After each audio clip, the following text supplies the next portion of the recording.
ಎಲ್ಲರಿಗೂ ನಮಸ್ಕಾರ. ಈಗ ಎಲ್ಲಾರ ಮನೆಯೊಳಗೂ ಕಾಮನ್ ಆಗಿ ಸಿಗುವಂತ ಒಂದು ಮೇನ್ ರೋಗ ಯಾವುದು? ನನ್ ವಿಡಿಯೋ ನೋಡಕ್ ಶುರು ಮಾಡಿದ್ರೆ ಫಸ್ಟ್ ಸಬ್ಸ್ಕ್ರೈಬ್ ಮಾಡ್ಕೊಳ್ರಿ.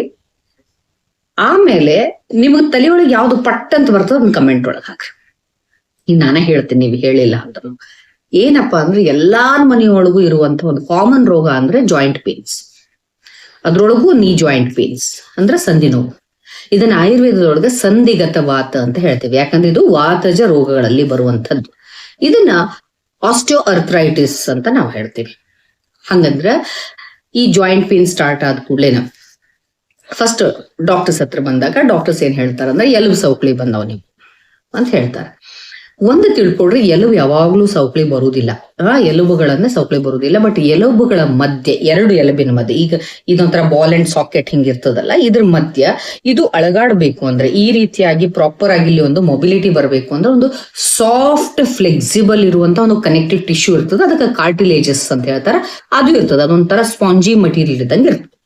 ಅದು ಇರೋದ್ರಿಂದ ನಮ್ ಬೋನ್ಸ್ ನಾವು ಹಿಂಗ್ ಕೈ ಕಾಲು ಮಡಚಬಹುದು, ಅವುಗಳನ್ನ ಬೆಂಡ್ ಮಾಡ್ಬೋದು, ಆಕುಂಚನ ಪ್ರಸರಣ ಎಲ್ಲ ಮಾಡ್ಲಿಕ್ಕೆ ಬರ್ತದೆ. ಇಲ್ಲ ಅಂದ್ರೆ ನಮ್ದು ಪರಿಸ್ಥಿತಿ ಬೈ ಚಾನ್ಸ್ ಆ ಕಾರ್ಟಿಲೇಜ್ ಇಲ್ಲ ಅಂದ್ರೆ ಹೆಂಗ ಆಗ್ತಿತ್ತು ಅಂದ್ರೆ, ಈ ಹೊಲ ನಿಲ್ಸಿರ್ತಾರಲ್ಲ ನೋಡಿರಿ, ಒಂದ್ ಹಿಂಗ್ ಬೆದರನ್ ಗೊಂಬೆ ಅಂತಾರ, ಒಂದ್ ಗಡಿಗೆ ಡಬ್ಬ ಹಾಕಿ ಹಿಂಗ್ ಎರಡ್ ಕೈ ಹಿಂಗ್ ಎರಡ್ ಕಾಲು ಶಟ ಹಂಗ ಆಗ್ತದ ನೋಡ್ರಿ ಮನುಷ್ಯನ ಪರಿಸ್ಥಿತಿ. ಬೆಂಡ್ ಮಾಡ್ಲಿಕ್ಕೆ ಆಗುದಿಲ್ಲ. ಅಂದ್ರೆ ಆ ಕನೆಕ್ಟಿವ್ ಟಿಶ್ಯೂ ಅಥವಾ ಆ ಕಾರ್ಟಿಲೇಜ್ ಅಷ್ಟ್ ಇಂಪಾರ್ಟೆಂಟ್ ಅಂದಂಗ ಆಯ್ತು. ಆ ಕಾರ್ಟಿಲೇಜ್ ಅಲ್ಲಿ ಏನಾದ್ರೂ ಬ್ರೇಕ್ ಡೌನ್ ಆಗ್ತಾ ಹೋಗಿ ಅಲ್ಲಿ ವೇರ್ ಅಂಡ್ ಟೇರ್ ಶುರು ಆಯ್ತು ಅಂದ್ರೆ, ಅಲ್ಲಿ ಅದು ಆ ಒಂದು ಕನೆಕ್ಟೆಡ್ ಟಿಶ್ಯೂ, ಆ ಕಾರ್ಟಿಲೇಜ್ ಡ್ಯಾಮೇಜ್ ಆಗ್ತಾ ಹೋದಂಗೆಲ್ಲ ಏನಾಗ್ತದ, ಇಲ್ಲಿ ಲೂಬ್ರಿಕೇಶನ್ ಕಡಿಮೆ ಆಗ್ತದ. ಲೂಬ್ರಿಕೇಶನ್ ಕಡಿಮೆ ಆಯ್ತು ಅಂದ್ರೆ ರಿಜಿಡಿಟಿ ಬರ್ತದ, ಸ್ಟಿಫ್ನೆಸ್ ಬರ್ತದ, ಪೇನ್ ಬರೋಕ್ ಶುರು ಆಗ್ತದ. ಅವಾಗ ಎಲುಬು ಸೌಕಳಿ ಬಂದವ ನೀವು ಏನು ಮಾಡ್ಲಿಕ್ಕೆ ಆಗಂಗಿಲ್ಲ ಅಂತ ಹೇಳೋದು ಸಾಮಾನ್ಯ. ಬಟ್ ನನ್ನ ಪ್ರಶ್ನೆ ಏನು ಅಂದ್ರೆ, ಇದು ಒಂದು ದಿವಸದೊಳಗ ಆಗುವಂತದ್ದಲ್ಲ. It takes decades. ನಿಮಗ ಇದ್ರೊಳಗೆ ಸ್ಟೇಜಸ್ ಬರ್ತಾವ. ಒಂದು ಮೈಲ್ಡ್ ಅಥವಾ ಅರ್ಲಿ ಸ್ಟೇಜ್ ಅಂತ ಬರ್ತದ, ಆಮೇಲೆ ಒಂದು ಸೆಕೆಂಡರಿ ಸ್ಟೇಜ್ ಅಥವಾ ಮಾಡರೇಟ್ ಸ್ಟೇಜ್ ಅಂತ ಬರ್ತದ, ಅದು ಕೂಡ ಒಂದು ವರ್ಷಾನ್ಗಟ್ಲೆ ಇರ್ತದೆ. ಆಮೇಲೆ ಒಂದು ಸಿವಿಯರ್ ಸ್ಟೇಜ್ ಬರ್ತದೆ. ಸಿವಿಯರ್ ಸ್ಟೇಜ್ ಬಂದಾಗ ಕಂಪ್ಲೀಟ್ಲಿ ಮೊಬಿಲಿಟಿ ಸ್ಟಾಪ್ ಆಗ್ತದ, ರಿಜಿಡಿಟಿ ಬರ್ತದ, ಸ್ಟಿಫ್ನೆಸ್ ಬರ್ತದ. ಆಮೇಲೆ you can't move any joints, ಅಡ್ಡಾಡ್ಲಿಕ್ಕೆ ಆಗಂಗಿಲ್ಲ, ಓಡಾಡ್ಲಿಕ್ಕೆ ಆಗಂಗಿಲ್ಲ.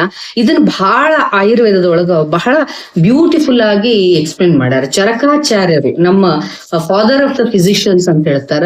ಅವರು ಬಹಳ ಚಂದ ಎಕ್ಸ್ಪ್ಲೇನ್ ಮಾಡ್ತಾರೆ. ಏನು ಅಂದ್ರೆ, ವಾತಪೂರ್ಣ ಧೃತಿಸ್ಪರ್ಶ ಶೋತಃ ಸಂಧಿಗತೆ ಅನಿಲೇ ಪ್ರಸಾರಣಾಕುಂಚನಯೋಹೋ ಪ್ರವೃತ್ತಿಶ್ಚ ಸವೇದನ.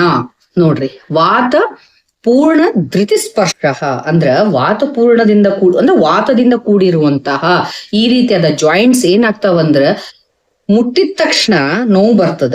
ಧೃತಿಸ್ಪರ್ಶ ಅಂತಂದ್ರೆ ಒಂದು ಬೆಲೂನ್ ಟೈಪ್ ಸ್ವೆಲ್ಲಿಂಗ್ ಬಂದಿರ್ತದ, ಲೋಕಲ್ ಸ್ವೆಲ್ಲಿಂಗ್, ಏರ್ ತುಂಬಿರುವಂತಹ. ಅಥವಾ ಒಂದು ಲೆದರ್ ಬ್ಯಾಗ್ ಅನ್ನ ನೀವು ಮನಿಯೊಳಗ ವಾಟರ್ ಬ್ಯಾಗ್ ಅಂತ ಬರ್ತಾವ ನೋಡ್ರಿ, ವಾಟರ್ ಬ್ಯಾಗ್ ವಾಟರ್ ತುಂಬಿದಾಗ ಹಿಂಗ್ ಟಚ್ ಮಾಡಿದ್ರೆ ಮೆತ್ತಗಿರ್ತದಲ್ಲ, ಆ ರೀತಿಯಾಗಿ ಜಾಯಿಂಟ್ಸ್ ಮೇಲೆ ಒಂದು ರೀತಿಯ ಸ್ವೆಲ್ಲಿಂಗ್ ಬಂದಿರ್ತದ.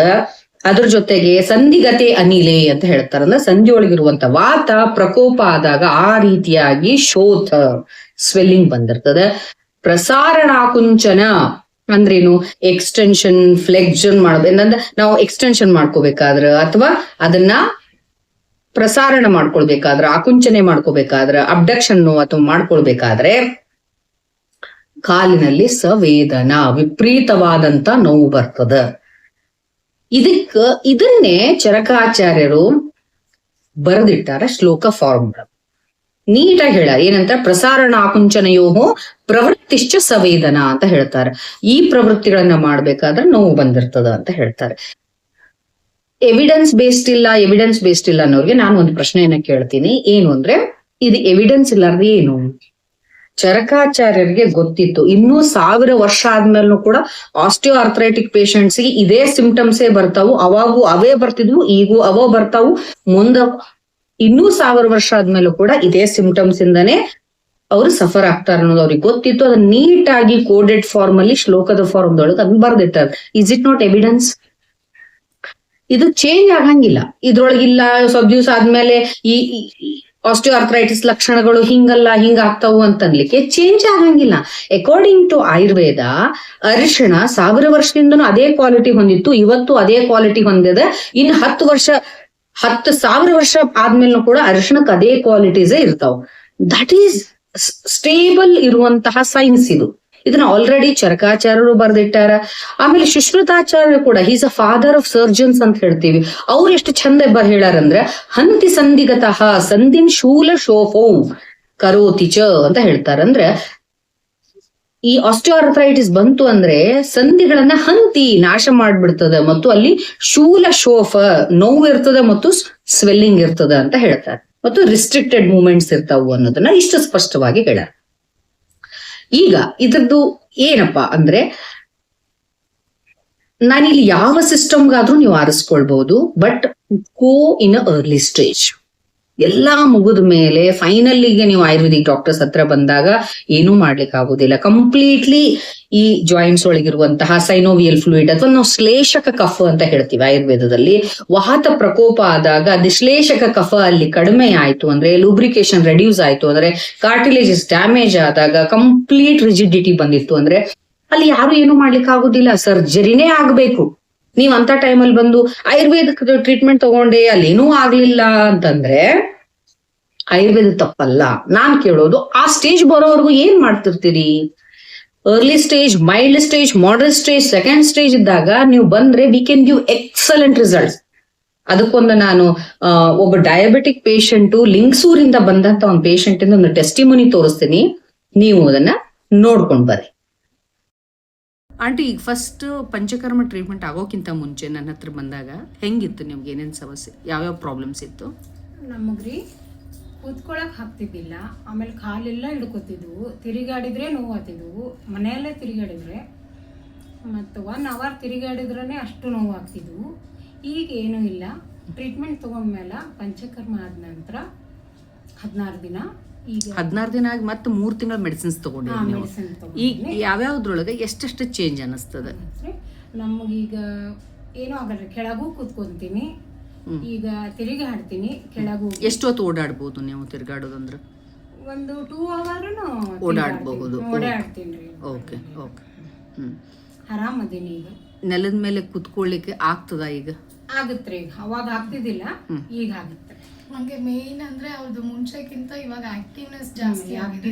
ಆಮೇಲೆ ಅವ್ರಿಗೆ ಸೆಲ್ಫ್ ಕಾನ್ಫಿಡೆನ್ಸ್, ಎಲ್ಲ ಹೋಗುನು ಮಾಡುನು, ಹೋಗ್ಬೇಕು, ತಿರುಗಾಡ್ಬೇಕು, ಮನೆಗೆ ಕೂತ್ಕೊಂಡು ಆಗೋದು ನನಗೆ ಹೋಗ್ಬೇಕು ಈಗ ಹೊರಗೆ ಅನಿಸ್ತದ. ಆಮೇಲೆ ತೀರಾ ಕಾಲೊಳಗಡೆ ಚಟ ಚಟ ಅಂತ ನೋವು ಬರೋದು, ನಿದ್ದೆ ಆಗ್ತದ್ರಿ? ಈಗ ನಿದ್ದೆ ಬರುತ್ತೆ ಮೇಡಮ್, ಮಲ್ಕೋತಾರೆ, ಬೆಳಗ್ಗೆ ಎಚ್ಚರ ಆಗ್ತದ್ರಿ. 5 ಎದ್ದೇಳ್ತೀನಿ.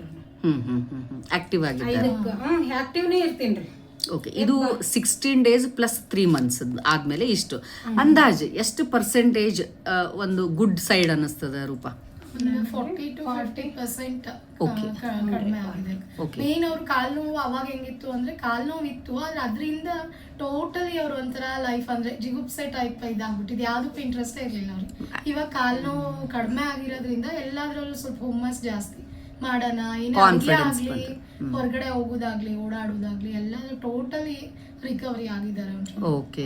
ಅಂದ್ರೆ ಒಂದು ಮತ್ತು ಡಯಾಬಿಟಿಕ್ ಇದ್ಕೊಂಡು ಡಯಾಬಿಟಿಕ್ನು ಚೆನ್ನಾಗಿ ಕಂಟ್ರೋಲ್ ಮಾಡ್ಕೊಂಡಿರಲ್ಲ ನೀವೀಗ? ಡಯಟ್ ಎಲ್ಲ ಮಾಡ್ತಾ ಇದ್ದೀರಿ, ಶುಗರ್ ಅನ್ನು ಕಂಟ್ರೋಲ್ ಇಟ್ಕೊಂಡಿರಿ, ನಾ ಹೇಳಿದ್ದೆಲ್ಲ ಡಯಟ್ ಮಾಡ್ಲಿಕ್ಕತ್ತೀರ? ಓಕೆ. ಈಗ ಸೆಕೆಂಡ್ 3 months ಕೋರ್ಸಸ್ ಸಲುವಾಗಿ ಬಂದಿದ್ದು. ಈಗ ನಾ ಏನು ಹೇಳಿದ್ನಲ್ಲ, ದಟ್ ಯು ಫಾಲೋ ಕರೆಕ್ಟಾಗಿ. ಈಗ ಮೆಡಿಸಿನ್ಸು ನಾವು ಕಡಿಮೆ ಮಾಡಿವಿ, ಇವ್ನು ಕರೆಕ್ಟಾಗಿ ಫಾಲೋ ಮಾಡ್ರಿ.